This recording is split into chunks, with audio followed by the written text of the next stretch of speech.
जय हिंद दोस्तों, स्वागत है आपका आपके अपने YouTube चैनल में। दोस्तों, इस वीडियो में हम बात करने वाले हैं किसी बिंदु आवेश के कारण वैद्युत क्षेत्र की तीव्रता। जैसे कि इस सूत्र का हम निगमन करेंगे कि किसी बिंदु आवेश के कारण जो वैद्युत क्षेत्र की तीव्रता होती है वो क्या होती है, और ये आपके बोर्ड परीक्षा की दृष्टि से बहुत ही महत्वपूर्ण है क्योंकि ये कई बार प्रीवियस ईयर क्वेश्चन पेपर में पूछा गया है। और इस टॉपिक को मैं बिल्कुल ऐसे बताने वाला हूं कि ये चुटकियों में आप अपने पेपर में इसको करके आने वाले हैं। ठीक है, तो चलिए शुरू करते हैं किसी बिंदु आवेश के कारण वैद्युत क्षेत्र की तीव्रता का निगमन।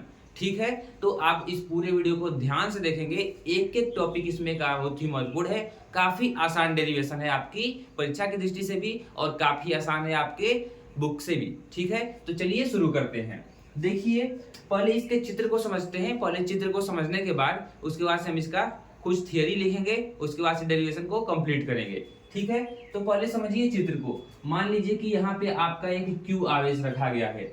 यहाँ पे आपका क्या रखा हुआ है? एक क्यू आवेश रखा हुआ है, और क्यू आवेश से आर दूरी पर, क्यू आवेश से कहा? आर दूरी पर। तो यहाँ पे आप आर दूरी ले लीजिए, क्यू आवेश से आर दूरी पर। ठीक है, क्या है? एक क्यू नॉट आवेश रखा गया है। क्यू दूरी मतलब क्यू आवेश से आर दूरी पर एक बिंदु पी है जहां पे क्यू नॉट आवेश को हम क्या किए हैं? रखे हुए हैं। ठीक है, तो देखिए क्यू आवेश से आर दूरी पर एक बिंदु पी है जिस बिंदु पर हमने क्यू नॉट आवेश को रखा है, और इसी पी बिंदु पर हमें वैद्युत क्षेत्र की तीव्रता को ज्ञात करना है। ठीक है, तो चलिए इसका थियरी लिखते हैं। थियरी लिखने का मतलब कि चलिए इसकी लैंग्वेज को लिखते हैं, उसके बाद डेरिवेशन को कंप्लीट करेंगे। तो आप लिखेंगे कि माना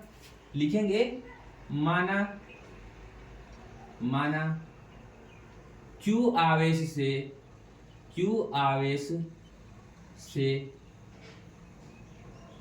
आर दूरी पर, क्यू आवेश से आर दूरी पर एक बिंदु P है। क्यू आवेश से आर दूरी पर एक बिंदु क्या है? एक बिंदु P है, एक बिंदु P है। ठीक है, एक बिंदु P है। उसके बाद से लिखेंगे कि इस बिंदु P पर, इसी बिंदु P पर, इस बिंदु P पर क्या है? क्यू नॉट आवेश को रखा गया है। क्यू नॉट आवेश को रखा गया है। क्यू नॉट आवेश को क्या किया गया है? रखा गया है, को रखा गया है। ठीक है, रखा गया है। इसके बाद से लिखेंगे कि इसी P बिंदु पर हमें वैद्युत क्षेत्र की तीव्रता ज्ञात करनी है। इसी P बिंदु पर Q आवेश के कारण हमें वैद्युत क्षेत्र की तीव्रता ज्ञात करनी है। तो लिखेंगे इसी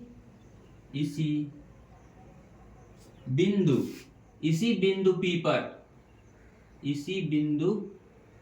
P पर क्या करना है? हमें Q आवेश के कारण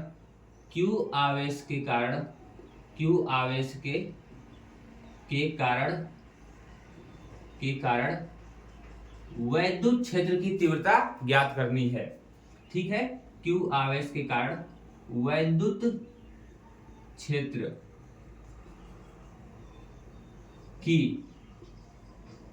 क्षेत्र की तीव्रता ज्ञात करनी है। ठीक है, आप थोड़ा इसको अच्छे से लिखेंगे, इस पे राइटिंग नहीं बन पा रही है। ठीक है, ज्ञात करनी है। तो ये आपकी सिंपल सी लैंग्वेज है कि माना क्यू आवेश से आर दूरी पर एक बिंदु P है जिस पर क्यू नॉट आवेश को रखा गया है, और इसी बिंदु P पर हमें क्यू आवेश के कारण वैद्युत क्षेत्र की तीव्रता को क्या करना है? ज्ञात करना है।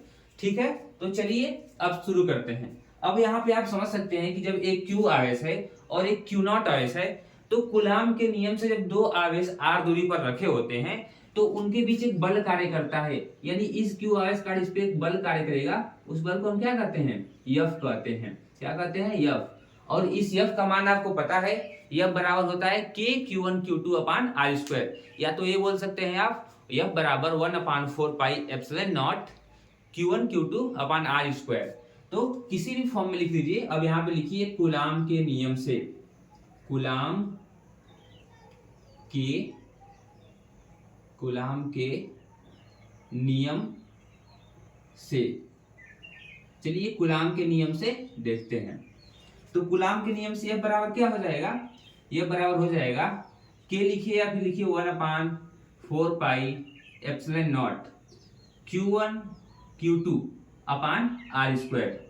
ठीक है, यहाँ पे आप K भी रख सकते हैं या फिर आप इस तरह लिख सकते हैं, और इसको समीकरण नंबर 1 मान लीजिए। क्या मान लीजिए, समीकरण नंबर 1 मान लीजिए। चलिए इसके आगे अब देखते हैं। अब आपको पता होगा कि जो वैद्युत क्षेत्र की तीव्रता होती है उसका सिंपल सूत्र जो होता है, अब लिखेंगे आप, अब लिखेंगे, अब होता है जो E बराबर क्या होता है, F अपान Q नॉट होता है, F अपान Q नॉट होता है। ए वैद्युत क्षेत्र की तीव्रता का सूत्र है, ये आपको पहले से पता होना चाहिए इस टॉपिक के लिए कि वैद्युत क्षेत्र की तीव्रता का सूत्र होता है E बराबर F अपान Q नॉट। अब देखिए F का मान आपको पता है कि F का मान क्या है, यहाँ पे A है, तो इस F का मान हम समीकरण नंबर 1 से रखते हैं, तो ये समीकरण नंबर क्या हो गया, 2 हो गया। अब लिखेंगे कि समीकरण 1 से समीकरण 2 में, समीकरण 1 से समीकरण 2 में F का मान रखने पर, या आप डायरेक्ट लिख सकते हैं समीकरण 1 व समीकरण 2 से, समीकरण 1 व समीकरण 2 से, ऐसे आप लिख सकते हैं। ठीक है, समीकरण 1 व 2 से जब F का मान आप इसमें रखेंगे तो क्या हो जाएगा, तब E बराबर हो जाएगा, E बराबर हो जाएगा, F की जगह पे आप रखेंगे 1/4 pi epsilon not Q1 Q2 upon R square. ये तो F का मान एज इट इज हमने यहाँ पे रख दिया, F का मान, इस चीज का मान। ठीक है, अब अपान में क्या रहेगा, अपान में जो Q नॉट है इसके, वो Q not as it is आ जाएगा। लेकिन एक बात आपने ध्यान दिया कि यहाँ पे मैंने Q1 Q2 लिखा है, लेकिन यहाँ पे Q आवेश है और यहाँ पे Q नॉट आवेश है, यहाँ पे Q आवेश है और यहाँ पे Q नॉट आवेश है, इसीलिए यहाँ पे क्या होगा, बल बराबर K Q और Q not, K Q not upon R square, यानी 1/4 pi epsilon not Q not upon R square, और यहाँ पे भी क्या होगा, Q और Q नॉट होगा, F का मान जो है, F का मान जो है। ठीक है, अब जो Q नॉट है, इस Q नॉट से Q नॉट आवेश क्या होगा, कट जाएगा, तब आपका E बराबर क्या हो जाएगा, तब आपका E बराबर हो जाएगा 1/4 pi epsilon not Q upon R square. ये आपका क्या हो जाएगा, सूत्र हो जाएगा, और यही किसी बिंदु आवेश के कारण वैद्युत क्षेत्र की तीव्रता का सूत्र होता है। इसे और शॉर्ट फॉर्म में अगर जो आप लिखना चाहते हैं तो लिख सकते हैं E बराबर K Q अपान R स्क्वायर। इस 1/4 पाई एप्सिलॉन नॉट को आप क्या लिख सकते हैं, K लिख सकते हैं, तो E बराबर KQ अपान R स्क्वायर। ये आपका पूरा का पूरा निगमन कंप्लीट हो गया, और ऐसे ही बिल्कुल आपको एग्जाम में थियरी लिख के और ऐसे ही समीकरण बना के आपको हल करना रहेगा। काफी आसान डेरिवेशन था, आई होप आप लोगों को बिल्कुल क्लियर हुआ होगा कि कैसे हुआ है। मैं एक बार फिर से रिवाइज कर देता हूं।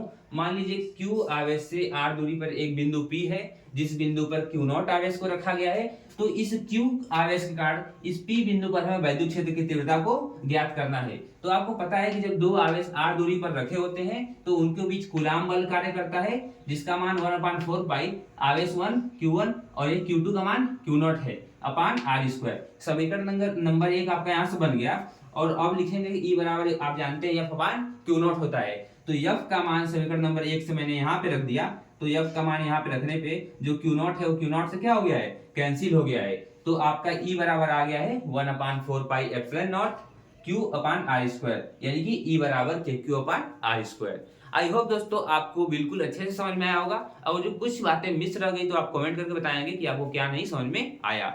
मिलते हैं नेक्स्ट वीडियो में नेक्स्ट टॉपिक के साथ, और फिजिक्स के ऐसे ही डेरिवेशन का निपटारा हम पूरे लाइन से कर रहे हैं, लाइन बाय लाइन आपकी जितनी भी एनसीईआरटी में डेरिवेशन है वो सारा का सारा डेरिवेशन हम छोटे छोटे पार्ट में कंप्लीट कर रहे हैं। तो आप लोग क्या कीजिए, चैनल को सब्सक्राइब कर लीजिए, और मिलते हैं नेक्स्ट वीडियो में।